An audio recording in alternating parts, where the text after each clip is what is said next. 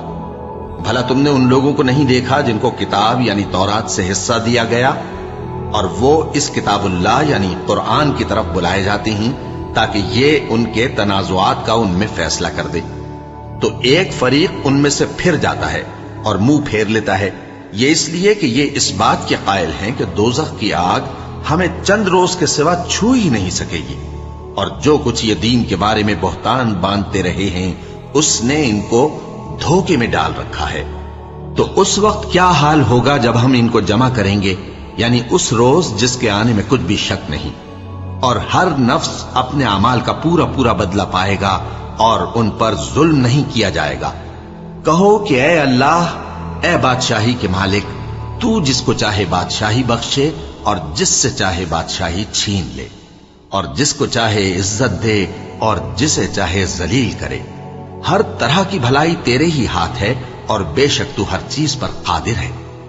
تو ہی رات کو دن میں داخل کرتا اور تو ہی دن کو رات میں داخل کرتا ہے، تو ہی بے جان سے جاندار پیدا کرتا ہے اور تو ہی جاندار سے بے جان پیدا کرتا ہے، اور تو ہی جس کو چاہتا ہے بے حساب رزق بخشتا ہے۔ مومنوں کو چاہیے کہ مومنوں کے سوا کافروں کو دوست نہ بنائیں، اور جو ایسا کرے گا اس سے اللہ کا کچھ عہد نہیں۔ ہاں، اگر اس طریق سے تم ان کے شر سے بچاؤ کی صورت پیدا کرو تو مذائقہ نہیں، اور اللہ تم کو اپنے غضب سے ڈراتا ہے اور اللہ ہی کی طرف تم کو لوٹ کر جانا ہے۔ اے پیغمبر، لوگوں سے کہہ دو کہ کوئی بات تم اپنے دلوں میں مخفی رکھو یا اسے ظاہر کرو، اللہ اس کو جانتا ہے، اور جو کچھ آسمانوں میں اور جو کچھ زمین میں ہے اس کو سب کی خبر ہے، اور وہ ہر چیز پر قادر ہے۔ جس دن ہر شخص اپنی کی ہوئی نیکی کو موجود پا لے گا اور اپنی برائی کو بھی دیکھ لے گا تو آرزو کرے گا کہ اے کاش اس میں اور اس برائی میں دور کی مسافت ہو جاتی، اور اللہ تم کو اپنے غضب سے ڈراتا ہے اور اللہ اپنے بندوں پر نہایت مہربان ہے۔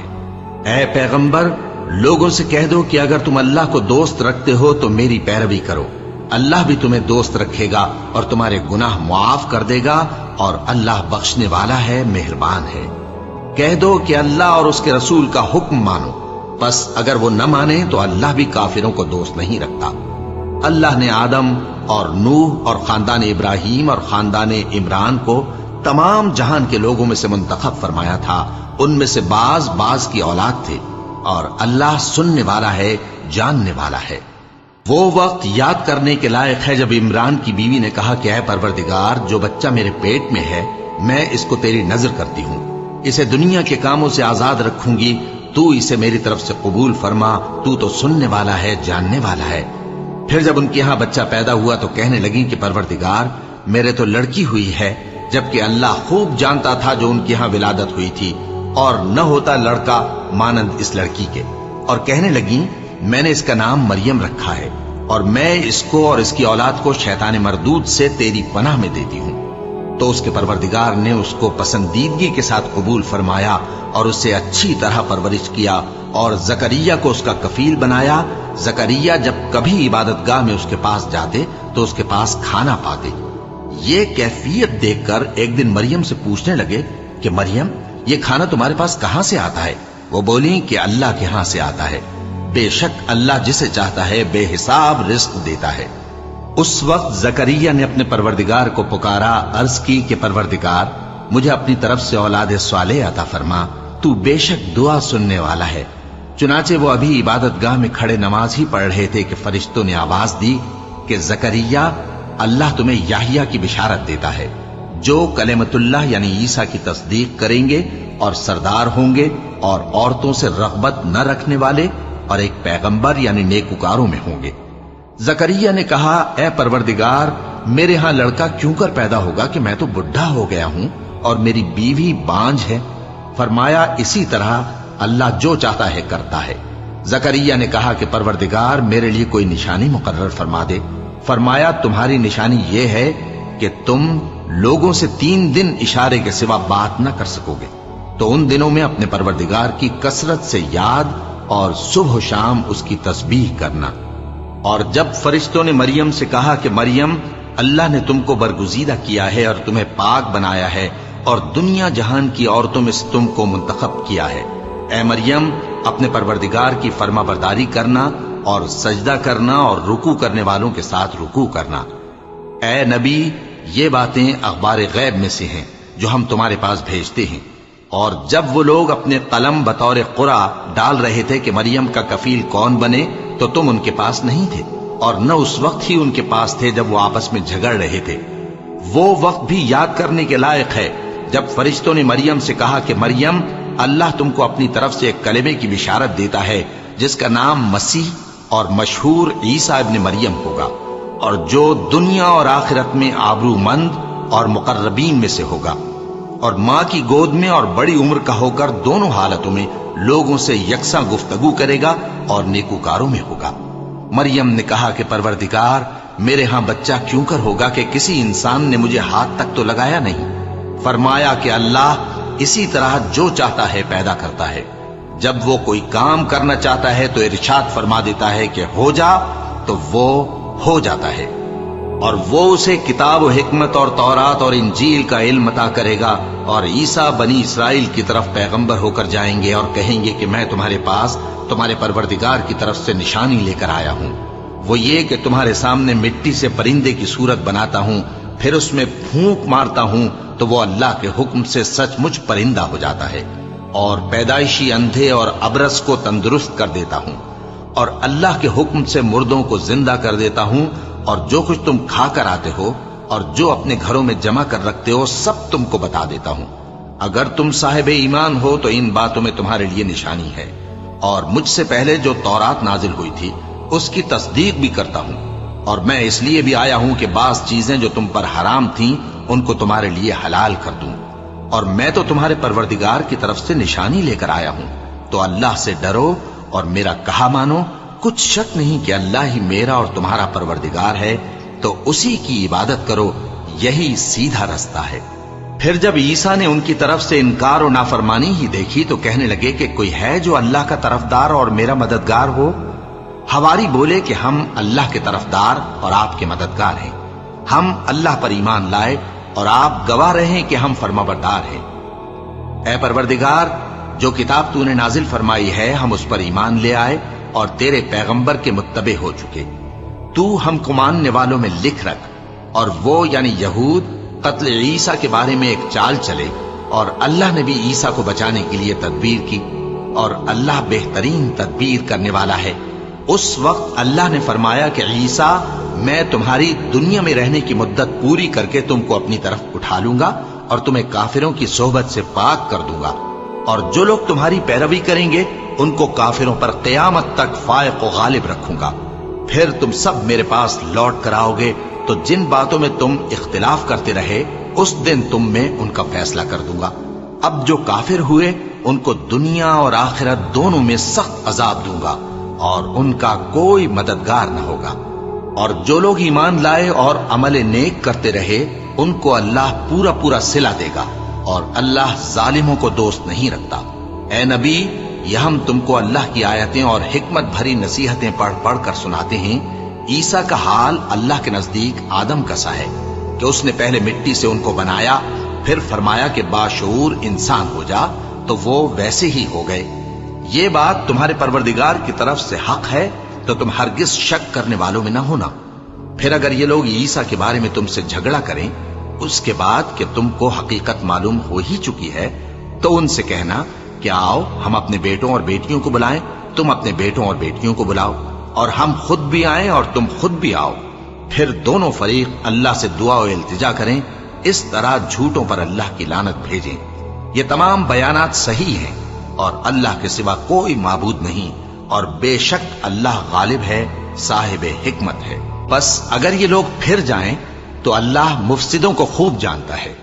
کہہ دو کہ اے اہل کتاب، جو بات ہمارے اور تمہارے دونوں کے درمیان یکساں تسلیم کی گئی ہے اس کی طرف آؤ، وہ یہ کہ اللہ کے سوا ہم کسی کی عبادت نہ کریں اور اس کے ساتھ کسی چیز کو شریک نہ بنائیں، اور ہم میں کوئی کسی کو اللہ کے سوا اپنا کارساز نہ سمجھے۔ پھر اگر یہ لوگ اس بات کو نہ مانیں تو ان سے کہہ دو کہ تم گواہ رہو کہ ہم اللہ کے فرما بردار ہیں۔ اے اہل کتاب، تم ابراہیم کے بارے میں کیوں جھگڑتے ہو؟ حالانکہ تورات اور انجیل ان کے بعد اتری ہیں اور وہ پہلے ہو چکے، تو کیا تم عقل نہیں رکھتے؟ دیکھو، ایسی بات میں تو تم نے جھگڑا کیا ہی تھا جس کا تمہیں کچھ علم تھا بھی، مگر ایسی بات میں کیوں جھگڑتے ہو جس کا تم کو کچھ بھی علم نہیں؟ اور اللہ جانتا ہے اور تم نہیں جانتے۔ ابراہیم نہ تو یہودی تھے اور نہ عیسائی، بلکہ سب سے بے تعلق ہو کر ایک اللہ کے ہو رہے تھے اور اسی کے فرما بردار تھے اور مشرکوں میں نہ تھے۔ ابراہیم سے زیادہ قرب رکھنے والے تو وہ لوگ ہیں جو ان کی پیروی کرتے رہے، اور یہ پیغمبر آخر الزماں صلی اللہ علیہ وآلہ وسلم اور وہ لوگ جو ایمان لائے ہیں، اور اللہ مومنوں کا کارساز ہے۔ اے اہل اسلام، بعض اہل کتاب اس بات کی خواہش رکھتے ہیں کہ کسی طرح تم کو گمراہ کر دیں، حالانکہ یہ تم کو کیا گمراہ کریں گے، اپنے آپ کو ہی گمراہ کر رہے ہیں اور نہیں جانتے۔ اے اہل کتاب، تم اللہ کی آیتوں سے کیوں انکار کرتے ہو اور تم تورات کو مانتے تو ہو؟ اے اہل کتاب، تم سچ کو جھوٹ کے ساتھ خلط ملط کیوں کرتے ہو اور حق کو کیوں چھپاتے ہو جبکہ تم جانتے بھی ہو؟ اور اہل کتاب کا ایک گروہ اپنے آدمیوں سے کہتا ہے کہ جو کتاب مومنوں پر نازل ہوئی ہے اس پر دن کے شروع میں تو ایمان لے آیا کرو اور اس کے آخر میں انکار کر دیا کرو، تاکہ وہ اسلام سے برگشتہ ہو جائیں، اور اپنے دین کے پیروں کے سوا کسی اور کی بات کا یقین نہ کر لینا۔ اے پیغمبر، کہہ دو کہ ہدایت تو اللہ ہی کی ہدایت ہے۔ وہ یہ بھی کہتے ہیں، یہ بھی نہ ماننا کہ جو چیز تم کو ملی ہے ویسی کسی اور کو بھی مل سکتی ہے، ورنہ وہ تم پر تمہارے رب کے روبرو حجت قائم کر دیں گے۔ اے پیغمبر، کہہ دو کہ بزرگی اللہ ہی کے ہاتھ میں ہے، وہ جسے چاہتا ہے دیتا ہے، اور اللہ کشائش والا ہے، علم والا ہے۔ وہ اپنی رحمت سے جس کو چاہتا ہے خاص کر لیتا ہے، اور اللہ بڑے فضل کا مالک ہے۔ اور اہل کتاب میں سے کوئی تو ایسا ہے کہ اگر تم اس کے پاس دیناروں کا ڈھیر امانت رکھ دو تو تم کو فوراً واپس دے دے، اور کوئی اس طرح کا ہے کہ اگر اس کے پاس 1 دینار بھی امانت رکھو تو جب تک اس کے سر پر ہر وقت کھڑے نہ رہو تمہیں دے ہی نہیں۔ یہ اس لیے کہ وہ کہتے ہیں کہ امیوں کے بارے میں ہم سے مواخذہ نہیں ہوگا۔ یہ اللہ پر محض جھوٹ بولتے ہیں اور اس بات کو جانتے بھی ہیں۔ ہاں، کیوں نہیں؟ جو شخص اپنے اقرار کو پورا کرے اور پرہیزگار بنا رہے تو اللہ بھی پرہیزگاروں کو دوست رکھتا ہے۔ جو لوگ اللہ کے اقراروں اور اپنی قسموں کو بیچ ڈالتے ہیں اور ان کے عوض تھوڑی سی قیمت حاصل کرتے ہیں، ان کا آخرت میں کچھ حصہ نہیں۔ ان سے اللہ نہ تو کلام کرے گا اور نہ قیامت کے روز ان کی طرف دیکھے گا، اور نہ ان کو پاک کرے گا، اور ان کو دکھ دینے والا عذاب ہوگا۔ اور ان اہل کتاب میں بعض ایسے ہیں کہ کتاب یعنی تورات کو زبان مروڑ مروڑ کر پڑھتے ہیں تاکہ تم سمجھو کہ جو کچھ وہ پڑھتے ہیں کتاب میں سے ہے، حالانکہ وہ کتاب میں سے نہیں ہوتا، اور کہتے ہیں کہ وہ اللہ کی طرف سے نازل ہوا ہے، حالانکہ وہ اللہ کی طرف سے نہیں ہوتا، اور اللہ پر جھوٹ بولتے ہیں اور یہ بات جانتے بھی ہیں۔ کسی آدمی کو شایع نہیں کہ اللہ اسے کتاب اور حکومت اور نبوت عطا فرمائے، پھر وہ لوگوں سے کہے کہ اللہ کو چھوڑ کر میرے بندے ہو جاؤ، بلکہ اس کو یہ کہنا چاہیے کہ اے اہل کتاب، تم ربانی ہو جاؤ، کیونکہ تم کتاب کی تعلیم بھی دیتے ہو اور کیونکہ پڑھتے پڑھاتے رہتے ہو۔ اور اس کو یہ بھی نہیں کہنا چاہیے کہ تم فرشتوں اور پیغمبروں کو معبود بنا لو۔ بھلا جب تم مسلمان ہو چکے تو کیا وہ تمہیں کافر ہونے کو کہے گا؟ اور جب اللہ نے پیغمبروں سے عہد لیا کہ جب میں تم کو کتاب اور دانائی عطا کروں پھر تمہارے پاس کوئی پیغمبر آئے جو تمہاری کتاب کی تصدیق کرے تو تمہیں ضرور اس پر ایمان لانا ہوگا اور ضرور اس کی مدد کرنی ہوگی۔ اور عہد لینے کے بعد پوچھا کہ بھلا تم نے اقرار کیا اور اس اقرار پر میرا ذمہ لیا، یعنی مجھے ضامن ٹھہرایا؟ انہوں نے کہا ہاں، ہم نے اقرار کیا۔ فرمایا کہ تم اس عہد و پیمان کے گواہ رہو اور میں بھی تمہارے ساتھ گواہ ہوں۔ اب جو لوگ اس کے بعد پھر جائیں تو وہی بد کردار ہیں۔ پھر کیا یہ کافر اللہ کے دین کے سوا کسی اور دین کے طالب ہیں؟ حالانکہ سب اہل آسمان و زمین خوشی یا ناخوشی سے اللہ کے فرما بردار ہیں اور اسی کی طرف لوٹ کر جانے والے ہیں۔ کہو کہ ہم اللہ پر ایمان لائے اور جو کتاب ہم پر نازل ہوئی اور جو صحیفے ابراہیم اور اسماعیل اور اسحاق اور یعقوب اور ان کی اولاد پر اترے، اور جو کتابیں موسیٰ اور عیسیٰ اور دوسرے انبیاء کو پروردگار کی طرف سے ملیں، سب پر ایمان لائے۔ ہم ان پیغمبروں میں سے کسی میں کچھ فرق نہیں کرتے اور ہم اسی اللہ کے فرما بردار ہیں، اور جو شخص اسلام کے سوا کسی اور دین کا طالب ہوگا وہ اس سے ہرگز قبول نہیں کیا جائے گا، اور ایسا شخص آخرت میں نقصان اٹھانے والوں میں ہوگا۔ اللہ ایسے لوگوں کو کیوں کر ہدایت دے جو ایمان لانے کے بعد کافر ہو گئے اور پہلے اس بات کی گواہی دے چکے کہ یہ پیغمبر برحق ہے اور ان کے پاس دلائل بھی آ گئے، اور اللہ بے انصافوں کو ہدایت نہیں دیتا۔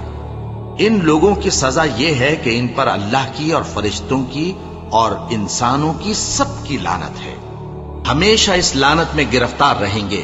ان سے نہ تو عذاب ہلکا کیا جائے گا اور نہ انہیں مہلت دی جائے گی۔ ہاں، جنہوں نے اس کے بعد توبہ کی اور اپنی حالت درست کر لی تو اللہ بخشنے والا مہربان ہے۔ جو لوگ ایمان لانے کے بعد کافر ہو گئے پھر کفر میں بڑھتے گئے، ایسوں کی توبہ ہرگز قبول نہیں ہوگی اور یہ لوگ گمراہ ہیں۔ جو لوگ کافر ہوئے اور کفر ہی کی حالت میں مر گئے، وہ اگر نجات حاصل کرنی چاہیں اور بدلے میں زمین بھر سونا دیں تو ہرگز قبول نہیں کیا جائے گا۔ ان لوگوں کو دکھ دینے والا عذاب ہوگا اور ان کا کوئی مددگار نہیں ہوگا۔